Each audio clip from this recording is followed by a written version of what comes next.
By price, back at my favorite place downtown, that would be Botticelli's. With me is Scott Murray, the proprietor and also the head chef. A perfect meal, of course, would be nothing but mozzarella and your fine bread. I mean, that could make a meal in itself, Scott.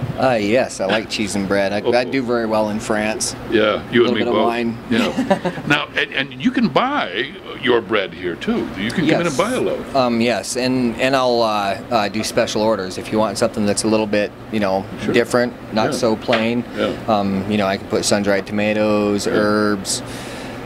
Pretty much do just about anything. Well, always at the table at Botticelli's comes a fresh bread and a little bit of vinegar and then some balsamic, right? Yeah, some balsamic vinegar, and then we actually have a infused oil. That's what it is. Yeah. Yep, and then we infuse that with garlic and fresh basil, and it's rather tasty. Goes good with a glass of wine. Yes, it does. Or a vodka tonic. No, but that works too. So we're going to make some bread, Scott, huh? I like single malt scotch, really. Yeah. Yes, this right here, basically this is a batch of our bread that I've broken down in half. Okay. It's actually a new revolutionary way of breaking bread. I actually picked the book up at Wind City Books. Wonderful bookstore. It is. And basically it's a no-knead recipe. This Yes, this gentleman... Yeah, you don't have to work it and knead it. It's amazingly simple. It was shocking for me. Is that right? Because I've baked bread, throughout my life, and usually a lot of work goes into it, a lot of preparation. This is very simple. I mean, it's very easy. The original method, you actually cook in preheated earthenware. Okay. Being since we have a pizza oven, it makes it very easy. Easier. Yes, it does. Very simple recipe. With this half batch that we do, it's 24 cups flour. Okay. Only 2 teaspoons of yeast.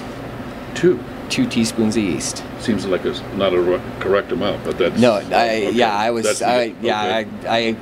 was looking at the recipe when I first saw it, and it's like, whoa, that's crazy. Right. And then 4 teaspoons of salt. And that's it. That's it. Wow. You don't add any sugar.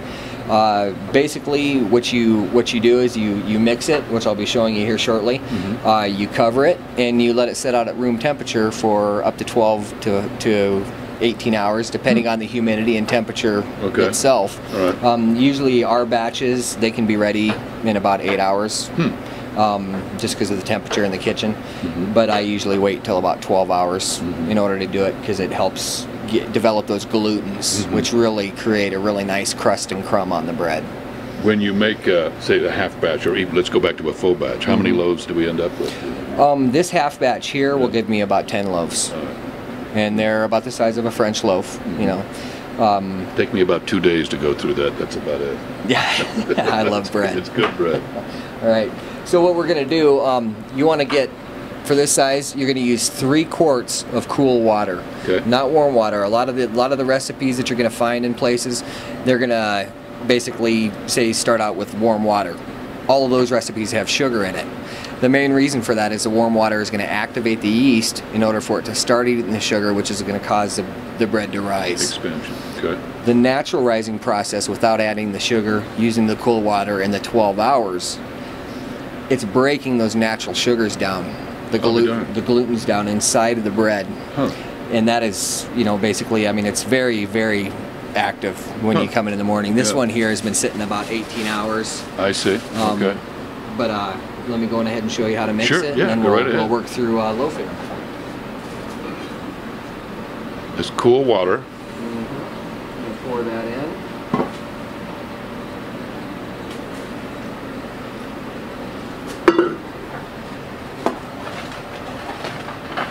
You're just going to lightly stir and mix it. It doesn't have to be thoroughly mixed. No kneading necessary.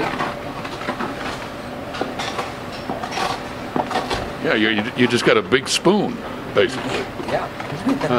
That's all you're going to do is just mix it with the spoon.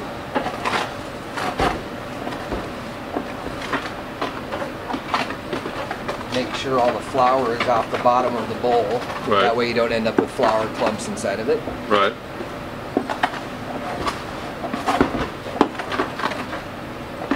Any special kind of flour, Scott, or no? This right here that I use is all-purpose flour. You can substitute it for wheat. The book that the gentleman wrote is actually called My Bread. Uh-huh. And there's a lot of really good recipes in it. Anywhere from sweet, breakfast breads, wheat breads. It's very good. There's lots of it. Now, any particular theory as to where this new theory of putting bread together come from, or did something he discovered on his own, or was it something from? He did a lot of studying or a lot of research in Rome. Right. Traveled around Italy, and he just had a passion for baking bread. He couldn't stand the store-bought bread. He thought it had no character, And actually, if you take this bread after it's baked, you can squeeze that bread, and just the odor that you get from it, you can smell that fermentation. I mean, it's wonderful.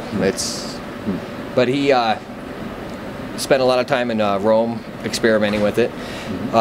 Went back to New York and has had 2 bakeries since then. And okay, what's next?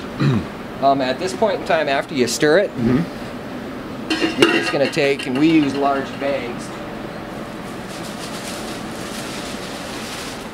You can use a towel, saran wrap, whatever. I find these bags, very useful.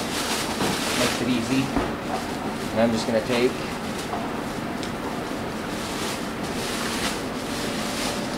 You're so clever. You're so clever. And I'm going to let that sit for 12 hours. That's it. That's all you do. We're making bread at Botticelli's, part 2 in just a flash.